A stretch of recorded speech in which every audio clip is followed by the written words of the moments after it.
திங்களணி சடைப்பெருமான் பூசையாற்றி திருமதிலும் கடந்திட முன் நின்றான் யாவன் தங்கு கடற்புய் வரைப்பின் நெடியோனாதி சகலருக்கும் ஊறு தவிர்க்கின்றான் யாவன் அங்குவன்மை சரித மொழிபெயர்ப்ப வேண்டி அவனடியே சரணாக அடுத்துளேற்கு மங்களசின் மயமதுர தமிழ்ச்செம்பாடல் வாரிமட மடையுடுத்து வளருமன்றே. காசிப முனிவரின் சந்ததி. பைந்தமிழனைச் சிறந்து விளங்கும் பரமானந்த ஞானிகளே என்று சூத புராணிகர் கூறலானார். முன்னர் சமயம் ஏற்பட்ட பிரளயத்தின் இறுதியில் பிரம்மதேவர் தம் மனத்திலிருந்து 7 மானச புத்திரர்களை படைத்தார். அவர்களில் காசிப முனிவர் என்பவரும் ஒருவர். அவர் ஞான சியாமணியாக விளங்கினார். அதனால் அவருக்கு பிரம்மா ஏகாட்சர மந்திரத்தை உபதேசம் செய்து மகனின் உபதேசித்த ஏகாட்சர மந்திரத்தை ஜபித்து தவம் புரிந்து கணபதியின் திருவருளால் எல்லா விதமான ஆத்மாக்களையும் ஜடப்பொருட்களையும் சிருஷ்டி செய்து வருவாயாக என்று ஆசி கூறி அனுப்பினார். அவ்வாறே காசி பெறும் தேவ வருஷத்தில் 1000 வருஷ காலம் வரையில் தவம் செய்து யானமுக கடவுள் மூஷிக வாகனத்தின் மீது காட்சி அளித்ததும் ஆனந்த பரவசத்தோடு கைகூப்பி தொழுது மூல முதல்வரே அகிலமங்கும் ஜீவன்களையும் ஜடப்பொருட்களையும் படைக்கும் ஆற்றல் பெறும்படி அடியேனுக்கு வரம் தந்து தேவரீரே கசியபந்தர் என்னும் பெயரோடு எனக்கு புத்திரராக வந்து அவதரிக்க வேண்டும் என்று வேண்டினார். விநாயகரும் அவர் விருப்பத்தை நிறைவேற்றுவதாக ஆசி கூறி மறைந்தார்.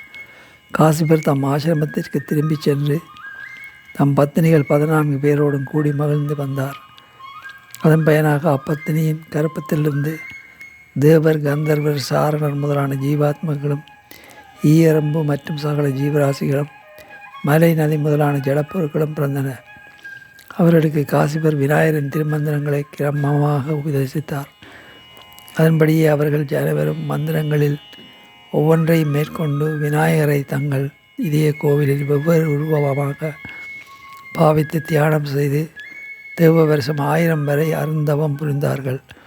அதுக்கு கணேசர் கருணை கொண்டு அவர்கள் தம்மை எந்த விதமாக பாவித்து தியானித்தார்களோ அந்தந்த பாவனைகளுக்கு ஏற்ப பாலராகவும் குமாரராகவும் கிழவராகவும் 2 கை முதலாக பலவிதமான கைகளோடும் மூஷிகம், சிங்கம், மான், மயில் முதலான பலவிதமான வாகனங்களிலும் காட்சியளித்தார். மானச புத்திரர்களும் அம்மூர்த்திகளை பலம் வந்து தொழுது வேதாகமங்களால் பலவாறாகவும் துதி செய்து மகா கணபதியே தங்கள் தரிசனத்தால் உயர்வு பெற்றோம், இந்நான்கள் கிருதார்த்தராகும்படி அருள் புரிய வேண்டும் என்று இறங்கினார்கள். பிள்ளையார் அருள் புன்னகை புரிந்து அவரவர்களுக்கு வேண்டிய வரங்களை எல்லாம் கொடுத்து, அன்பர்களே, நீங்கள் வணங்கிய தோத்திரங்களின் துதிப்பவர்களுக்கெல்லாம் துதிக்கும் அளவிற்கு ஏற்ப சித்திகளும் செல்வ போகங்களும் பெருகும் என்று கூறி அருளி மறைந்தார். அதன் பிறகு தேவர்கள் முதலான அனைவரும் மிகவும் பக்தி பெருக்குடன் வெவ்வேறு கோயில்கள் கட்டி அவற்றில் பிள்ளையாரை எவ்வாறு பாவித்து தரிசித்தார்களோ அந்தந்த திருவுருவங்களாகிய பிரதிஷ்டை செய்து வேதாகம முறைப்படி வழிபாடு வையற்றி வந்தார்கள்.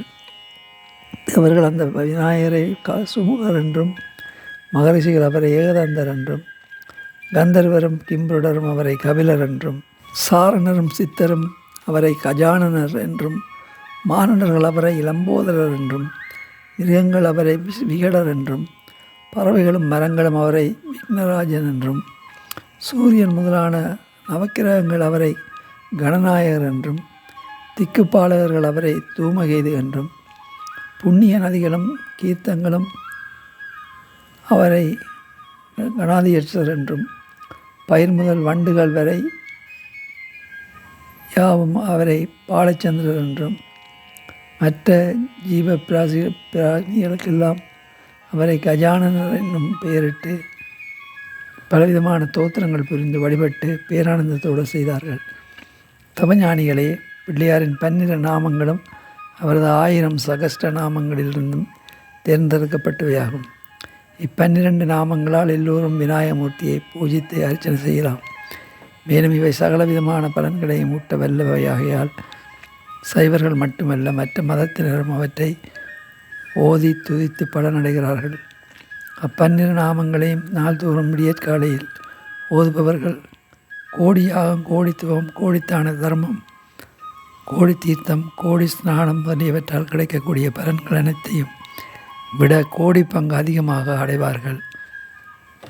தவஞானம் பெற்று அறியாமை இருளை அகற்றி விளங்கும் சௌனகாதி முனிவர்களே, காசிம முனிவர் முதலானவர்கள் அனுஷ்டித்து வந்த விநாயக பெருமானுக்கு உரிய சகஸ்ர நாமங்களையும் அநாதிபரத்துவ நாமம் 24ஐயும் தியானத்தையும் கூறுகிறேன் என்று சொல்லலானார்கள். முதலாவது காண்டம் உபாசன காண்டம் நிறைவு பெறுகிறது.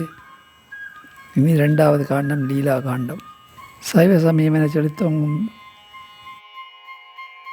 செந்தமிழன ஜெகமங்கும் பரவி படர்ந்து சிவனடியார் உள்ளம் போல் பூத்து கணிந்த ஐந்திரத்து மந்திரம் போல் விருப்பங்களை அனைத்தையும் அள்ளி ஈந்து பிரணவஸ்வரூபம் போல பேரானந்த போகத்தை வழங்குவது நைமிசாரணியம். அவனத்தில் சவுனகர் முதலான மகரிஷிகள் ஏற்றி விளங்கியாகும் முடிவு பெறாதால் அவர்கள் சூத புராணிகரை நோக்கி, மாதவரே, கவலை கடலுக்கு ஒரு கப்பல் போலவும் வரியனுக்கு தங்க குவியல் போலவும் எங்கள் தவப்பயனால் கிடைத்த கருணாநிதியே, தங்கள் வசனாமிரதத்தை அருந்திய மகிமையால் சிவஞான செல்வம் முதலான அனைத்தையும் நாங்கள் எளிதில் அடைய பெற்றோம். விநாயகரின் கதைகள் பலவற்றை கூறி எங்களுக்கு களிப்பூட்டினீர்கள். இன்னும் கூற வேண்டியது இருந்தால் அந்த இன்னமுதை எங்களுக்கு வழங்கியருள வேண்டும் என்று பணிவன்போடு கேட்டார்கள். சூதபுராணிகரும் விநாயகரின் திருவிளையாடல்களை கூறலானார். திங்களணி சடப்பெருமான் பூசையாற்றி திருமதலம் கடந்திட முன் நின்றான் யாவன், தங்கு கடற்புவி பரப்பின் அடியோனாதி சகலருக்கும் ஊறு தவிர்க்கின்றான் யாவன், அங்கவன் மைச்சரித மொழிபெயர்ப்ப வேண்டி அவனடியே சரணாக அடுத்துழைக்கு மங்களசின் மயமதுர தமிழ்ச்செம்பாடல் வாரிமடம் அடையுடுத்து வளருமன்றே.